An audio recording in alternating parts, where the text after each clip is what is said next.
সবাইকে success point Bangla YouTube চ্যানেলে স্বাগত জানাই।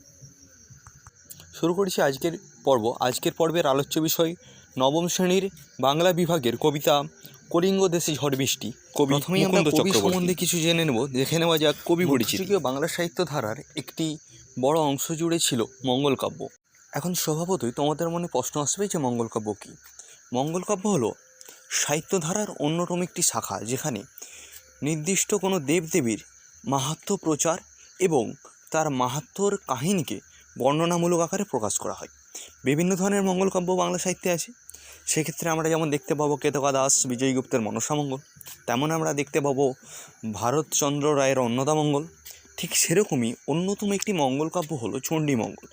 এই চণ্ডীমঙ্গল সাধারণার্থে চণ্ডী দেবীর মাহাত্ম্য প্রচারের উদ্দেশ্যে রচিত। এই চণ্ডীমঙ্গল রচনায় যে সমস্ত কবি কৃতিত্ব অর্জন করেছেন তাদের মধ্যে